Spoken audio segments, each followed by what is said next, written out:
ரதிய காடுபடியில் இன்றைக்கி அக்கா வெஜ்ஜு ஆப்பம் செய்ய போகிறேன். 2 கரண்டி ஆப்பமாக எடுத்து வச்சுருக்கேன்ப்பா. இப்போ நம்ம செய்வோம் வாங்க. இப்போ அக்கா ஆப்ப கடாய் காய வச்சுருக்கேன். கொஞ்சம் நல்லெண்ணெய் தான் யூஸ் பண்ணுறேன் அக்கா. கொஞ்சமாக எண்ணெய் லைட்டாக தடவிப்பேன். தடவிட்டு தான் ஆப்பம் ஊற்றுவேன். வெறும் வடை செட்டில் ஊற்ற மாட்டேன் அக்கா. இப்போ வந்து நம்ம ஆப்பம் ஊற்றலாம்.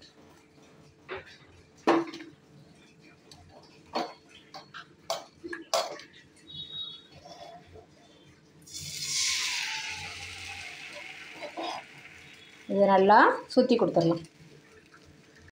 நல்லா சுற்றி விட்டாச்சு.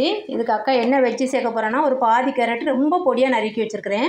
ஆவிலே வெந்துடும். இது வந்து கேப்சிகம் பொடியாக நறுக்கி வச்சுருக்கேன். எங்கள் வீட்டு குழந்தைங்களுக்கு இப்போ ஃபஸ்ட்டு நம்ம கேப்சிகத்தை போட்டுடலாம். ஒரு குழந்த ஸ்வீட்டு ஆப்பம் கேட்பாங்க, ஒரு குழந்த தேங்காய் பால் ஊற்றி ஆப்பம் கேட்பாங்க, ஒரு குழந்த எனக்கு வெஜ்ஜு ஆப்பம் சூப்பராக இருக்கும் அப்படின்னு சொல்லிடுவாங்க. அதனால் அக்கா இன்றைக்கி வெஜ்ஜு ஆப்பம் பண்ணுறேன். அவ்வளோதான். கொஞ்சோண்டு கேப்சிகம்.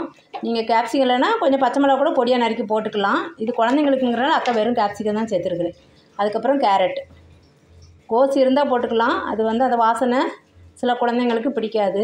இது ஆப்பம் பிடிச்ச குழந்தைங்க இது நல்லா சாப்பிட்ருவாங்க. ரொம்ப ரொம்ப டேஸ்டியாக இருக்கும். நம்ம நறுக்கிறது கொஞ்சம் பொடியாக நறுக்கணும், அவ்வளோதான், வேறு ஒன்றும் இல்லை. அப்போ தான் அந்த ஆவிலே நம்மளுக்கு வேகும். நல்லா பொடியாக நறுக்கி வச்சுக்கணும். இப்போ நம்ம இதுக்கு மேலே அக்கா கொஞ்சோண்டு வீட்டில் பெப்பரு, ஜீரகம், மிளகு, உப்பு 3ம் அக்கா இது பண்ணி வச்சுருக்கிறேன், தூள் பண்ணி வச்சுருக்கிறேன். அதை தான் போட்டிருக்கிறேன். இப்போ நம்ம அப்படியே க்ளோஸ் பண்ணிடலாம், மூடி வச்சுருவோம். அப்போ அப்படி வேகட்டும்.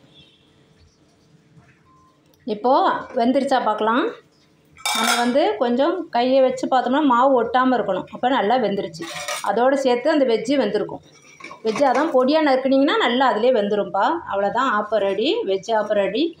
ஒரு 1 மினிட்டில் செஞ்சிடலாம். நம்ம இந்த ஆப்பத்துக்கு சைட் டிஷ்ஷே தேவையில்லைப்பா. ஏன் நம்ம இந்த பெப்பரு, சால்ட்டு, ஜீரகம்லாம் போட்டிருக்கோம்ல, அப்புறம் இந்த வெஜ்ஜி எல்லாம் சேர்த்து சாப்பிட ரொம்ப ரொம்ப டேஸ்டியாக இருக்கும். சூடாக இருக்குது, அக்காவுக்கு எடுக்க முடியல. நல்லா மொறுமொறுன்னு வந்திருக்கு பாருங்கள். கொஞ்சம் கலர் அக்காவுக்கு கொஞ்சம் கம்மியாக இருக்குது. ஏன்னா அக்கா வந்து எப்போவுமே ஹெல்த்தியாக தான் யோசிப்பேன். கலர்ஃபுல்லாக டெக்கரேட்டெல்லாம் யோசிக்க மாட்டேன். நிறைய வெந்தயம் போட்டதுனால அக்காவுடைய ஆப்பம் உங்களுக்கு கலர் வந்து கொஞ்சம் கம்மியாக டல்லாக தெரியுது. ரொம்ப பியூர் ஒயிட்டாக இல்லாமல் வெந்தயம் அதிகமாக சேர்த்துருவேன், உடம்புக்கு நல்லதுன்னு சொல்லி. இதை மாதிரி செஞ்சு பாருங்கள். இந்த மாதிரி வெஜ்ஜு ஆப்பம் செஞ்சு கொடுங்க. அந்த சால்ட்டு பெப்பர்லாம் தூரினால பிள்ளைங்களுக்கு ரொம்ப டேஸ்டியாக இருக்கும்.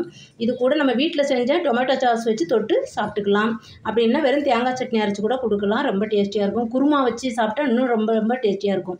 அக்கா சில நாள்லாம் குருமா தான் வச்சு கொடுத்துருக்குறேன். இந்த மாதிரி வெஜ்ஜு ஆப்பத்துக்கு குருமா வச்சு பிள்ளைங்களுக்கு கொடுங்க. ரொம்ப ரொம்ப டேஸ்டியாக இருக்கும்.